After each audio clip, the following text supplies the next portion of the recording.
All right, ladies and gentlemen, here's our FOMC. The Fed raised the rates to the 25 basis points, which is what everyone expected.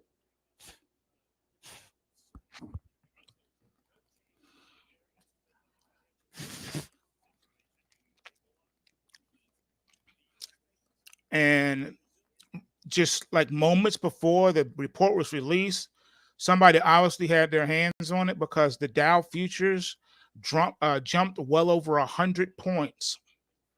So somebody got the heads up on it because the market did rally. All right. So it's looking like the Fed is being backed into a corner now, and they're going to have to start pausing on these rate hikes.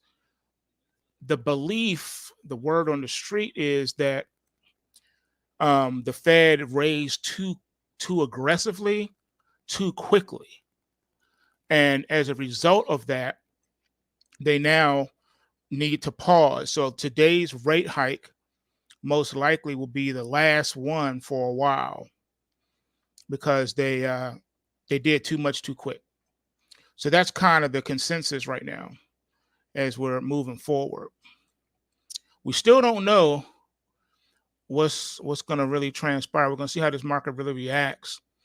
But the Nasdaq and the S&P 500 have already taken out the intraday price inflection points to the top side. The Dow has not. All right, so the Dow and the Russell have not. Both the Dow and the Russell have not. They're getting close, though. They are getting very close. I did promise to give you some intel, some info. So let me see here. If I can hook y'all up real quick. Let me just double check my numbers here. All right, the numbers I'm about to show you for those for the subscribers, I'm going to post it in the trading room in just a second. Just double checking some figures here. All right. Yep. Okay, I got it. I'm uploading. I'm posting these now. These are intraday price inflection points, so that these are not on last night's reports. This is something special for today, since I promised you. I told you I was going to hook you up. All right, I just posted it, and I'm going to also put it in the Discord. All right, under the Postwave chat, I'm going to put it there in the Discord. All right, so these are the intraday price inflection points for the FOMC day. The number on the left is your buy entry. The number on the right is your sell short entry. All right, so you're short below and long above. All right, and I just posted those into the trading room under the trade discussion, and I posted it on the Discord server. So it's there for you to see. Yeah, I know, right? All right, so still a little bit too early to tell, but the fact that the intraday price inflection points have been taken out to the top side could mean that we'll see a technical bounce today with even a possible rally into the close. So we'll still have to wait and see. Still too early to tell. Did the market decide it doesn't care and we get a continuation pattern to the downside? That's a possibility as well. We did, and I showed you in last night's videos, we do have a crash alert on the Dow and the S&P and the Nasdaq. The only one that doesn't have an actual crash alert is the Russell. All right, so just FYI on that. We came into today with those realities. All right, so let me just take another look here. The close today is going to be even more important than what's going on right now. It's going to be of the utmost importance because we need to see how the market is truly going to respond to all this. I think the market wants to try to post an intraday rally here. myself. Yeah, so the S&P, the Nasdaq, their price inflection points have triggered, but not the Russell and the Dow. So if the Russell and the Dow triggers next, then we could probably see a pretty strong rally going into the close today. So you definitely want to be aware of that. And like I said, I posted the intraday price inflection points for today's FOMC. This is for today's FOMC only. And I posted those for you. Like I said, the left side is your buy entry. The right side is your sell entry. All right. Whatever side the market decides to trigger, use the other one as your stop. And then you have a decision depending on how much the market moves in that direction. If you want to hold it, then that's fine. But if not, these are day trades for you to get out on the close. And whatever you make on that, that's what you made for the day. All right. So looking interesting, man. Going into it, looking interesting. I noticed that Bitcoin futures are off its lows now, too. Bitcoin futures went to 28,185 on the low side, and now it's at 28,605 after topping out at 28,975. The interesting thing here is that the Bitcoin futures actually went and triggered the intraday long entry, and then it reversed from that. So now it's kind of trying to come back now.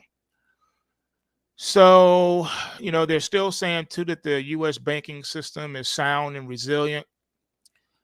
But I saw a piece of news today, and it got me thinking.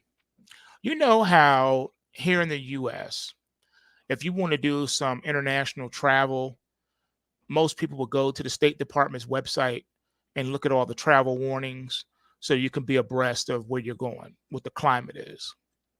Well, now numerous countries have put the U.S. on a watch list and warning their citizens not to travel to the U.S. because of the uptick in violence and gun violence and murder, bodies everywhere, and financial crisis. Yeah, man. Numerous countries are putting the U.S. on their watch list and telling their people you may want to think twice before you travel there. Man, oh man, have times changed. Right now, the U.S. dollar has a pretty interesting trading range today. So the market, the US dollar tested that support level that we've been talking about, the 101. It got down to 101.07. So it came within 7 pips of breaking that 101 support. And now it's bounced from the 101.07 to 101.31. But in the overnight, it was high as 101.92. And it opened at 101.85. So it opened, rallied a little bit, and then just, collapsed. But it's now off those lows. So it's showing some resilience between the 101 support and the 103 resistance zone. Is still trading within that 200-point range and not deviating from it at all. Looks like the market does not want to change course. Yeah, man. So interesting things coming up here today. Very interesting turn of events. I'm thinking that we'll get more once we see and get closer to the close to find out where things may be headed. I still cannot ignore the crash alerts that we have in the indices. All right. So got my eye on it. You should too. Definitely watch and see what happens. Like I said, two triggered so far and 2 have not. And right now it's pretty quiet. So I'm guessing we could have a delayed reaction. Now, in the past, we've had delayed reactions where the Fed will make their announcement and then the market will wait until the close or even wait until the next day to respond. So we'll see what happens. Okay, I'm seeing here on the screen that they're having a press conference I could have sworn I heard them say the other day that they were not doing a press conference, that they were going to wait for the next FOMC to do a press conference. So we'll see what kind of press conference this is going to be. I don't know what he's going to say, but I think that's probably what the market is waiting for, and that's coming up in about 20 minutes. So these are very interesting times. I'm definitely going to see what the Fed has to say and watch how the markets react, but definitely stay alert and prepare for some possible violent movement here in these markets. I don't, I, and I've said it before. I just don't think there's a lot that the Fed can really do at this point. They're like, darn if they do, darn if they don't. So I don't know. I really don't know. We'll have to see. All right. So far, the market is kind of quiet. Like I said, we did get a spike up just seconds, literally seconds before the thing came out. And then the market has pulled back and retreated. So it's just holding steady right now, just up slightly. We'll see what happens. And yeah, man. So look, I know I said this for the last 2 days, but I got to say it again. Tonight's end of day report is probably going to be a doozy. So you definitely don't want to miss that. Who knows how these markets close today and what happens? I just know that regardless, we're going to be ready. Regardless, we are going to be ready. Whatever happens, happens, and we'll be happy to be involved. I just noticed some really good entries have already presented themselves. Now we just need to see how the market responds. The intraday price inflection points are paramount. And I know you've seen crude oil dropped down to $67.95 a barrel. That's right. Just totally crushing it to the downside. I don't know, man. At this rate, we could see $40 barrel oil if this thing keeps doing. I mean, the market's locked in. It's in a bear market and it's locked in trend momentum to the downside. I mean, what do you do? I don't see any end in sight. It's sort of like nat gas right now. Nat gas is also locked in, and it's just been dropping every day too. So when you have markets dropping like a stone, what do you do? The only thing you can do is just go with it, go with the flow. But gold is remaining bullish right now, and so is silver. But they both have bearish trend momentum readings, so that's kind of like weighing on them as far as rallying. The gold went up to $2,045.40. Now it's pulled back to $2,033.40. So still maintaining positive, up $10.10 an ounce. Silver is up 14 cents at $25.76 an ounce. It topped out today at $25.95 an ounce, and the overnight low was $25.35 per ounce. So holding on to gains, the precious metals are at this time. And Bitcoin is really come roaring back here. It's only down 110 now.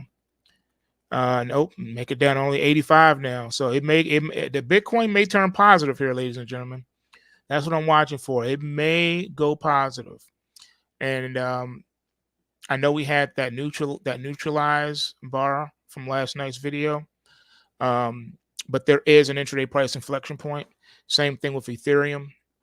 Ethereum has already rallied and taken out the intraday price inflection point. So it's up. It's up 19. So I think we could see an interesting turn of events here, folks. Just be ready. And if you stay ready, you ain't got to get ready. So I'll see you guys in this evening's end of day reports. All right. Smash that like button. Peace. And yeah, I think we've been in a recession, low rider, regardless of that. All right, folks. See y'all at the end of day report tonight. Peace.